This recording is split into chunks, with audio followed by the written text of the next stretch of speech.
Hi folks, welcome to the Prepared Homestead. This is Travis. Thank you all for stopping by to watch. It's been a dog day of summer today. Been quite hot, very little breeze, plenty of humidity, pollen counts high, mold counts high.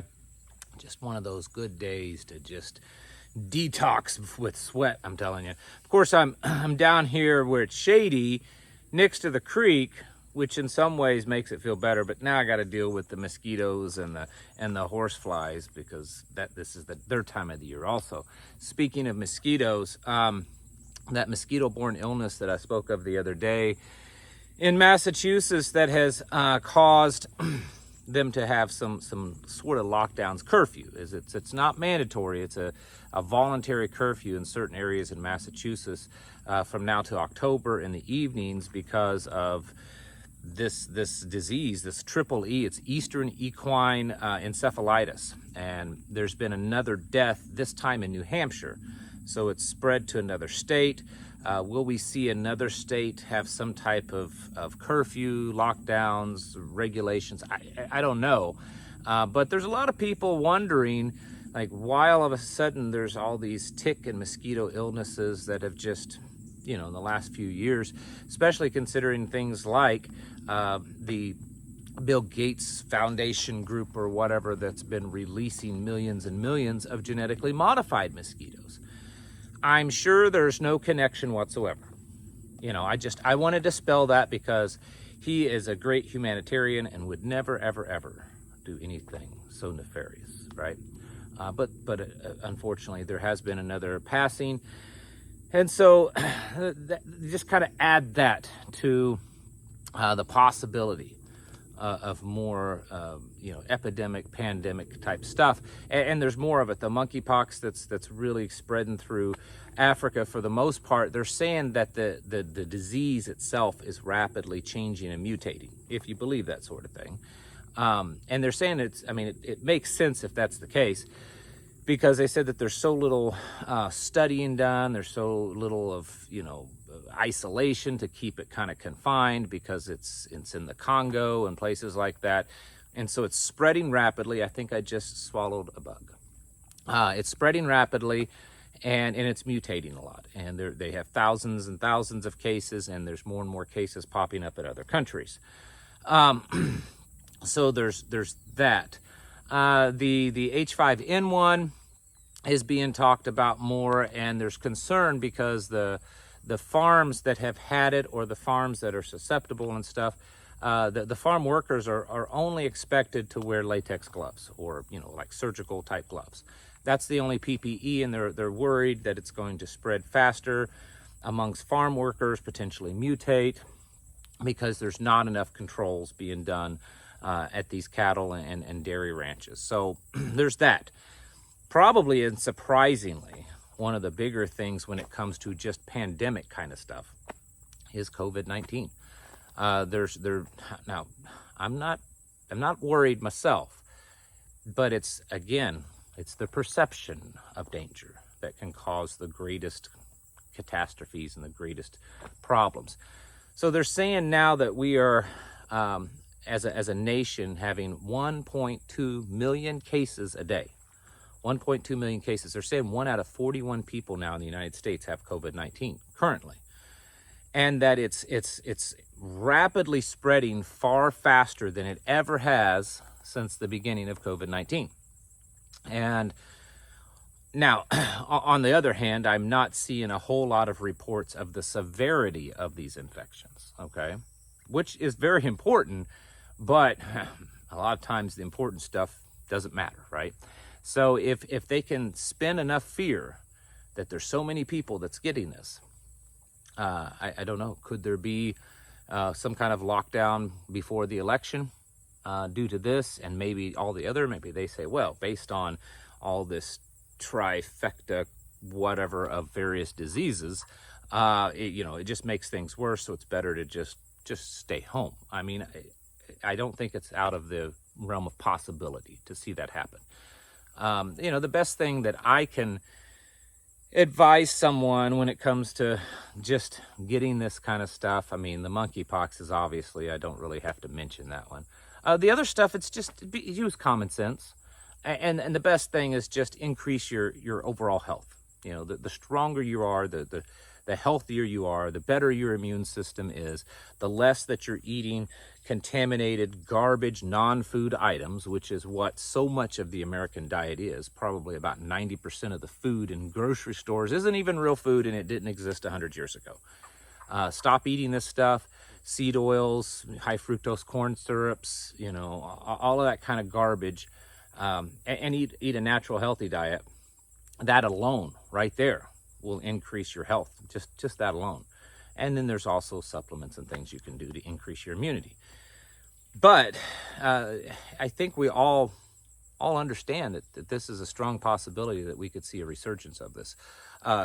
Now, as far as medical kind of health related stuff, I do want to mention that I am working on a series that I'm posting over on Locals. There's a link in the description and the pinned comment section that you can go over there and sign up to Locals. I'm doing a series on kind of the prepper medical responder, okay? And it's a step above your simple first aid, your simple stop the bleed type stuff, but it's not quite, you know, first responder level training because it's videos, right? I'm giving you some training and some personal experience and little tips that you learn along the way. Any of you that's ever worked in any kind of the medical field, you know that there's two things. There's what you learn in the books, and then actually applying that to real life. And so because I do that on a daily basis, I want to show you both. So I'm doing a series on that.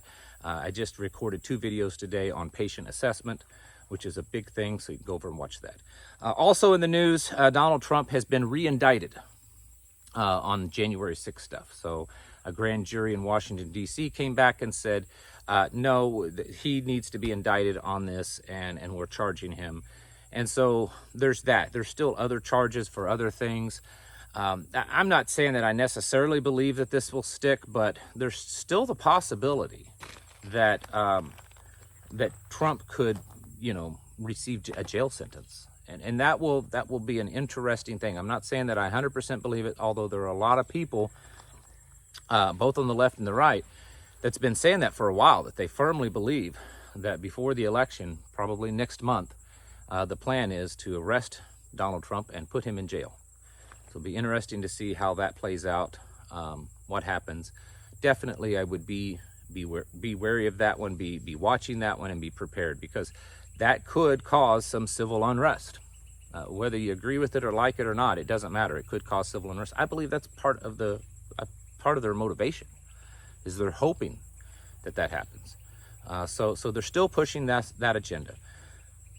Also, probably one of the bigger news today, the White House, General Kirby, stated that their current intel shows that that Iran is on the verge, that it could be any moment that they are getting ready for an attack upon Israel.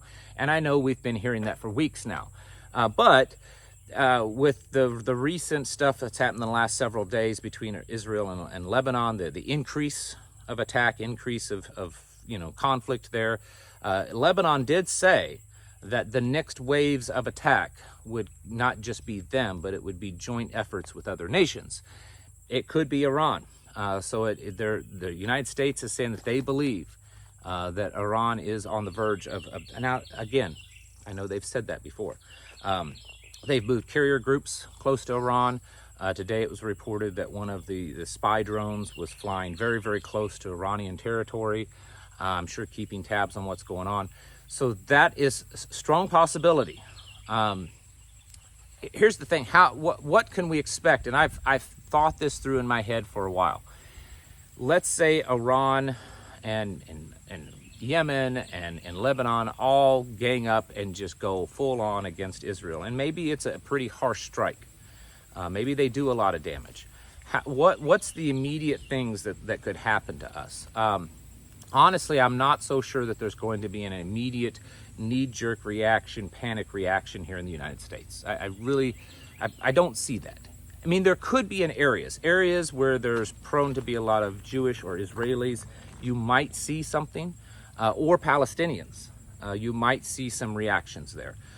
For the average American and most of America, probably not going to see an immediate reaction.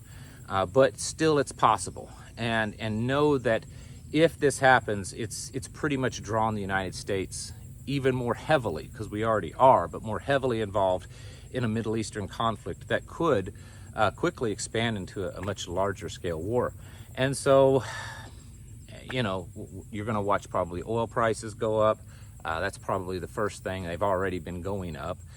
You're going to see very possibly some supply stuff start to happen as more and more things start being shipped over there. Ammunition is going to be one of the first things, and it's not necessarily because everyone goes out and buys it, but it's because there would be emergency orders in contracts with ammunition companies that take place, and so ammunition would companies would now just start exclusively manufacturing for the military if a large-scale war started. So those are kind of the first things, but definitely, like I've said several times recently, probably the immediate worst thing that could happen is a reaction and retaliation by terrorists here in the United States.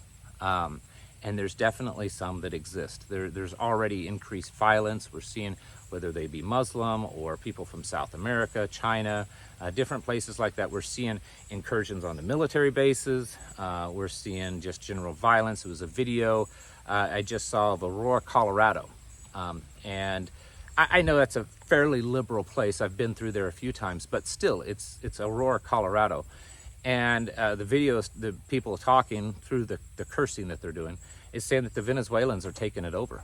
And it's showing videos, and it looks like a third world country. Trash all over parking lots, you know, just all kinds of stuff. And they're saying that, you know, it's being taken over by Venezuelans.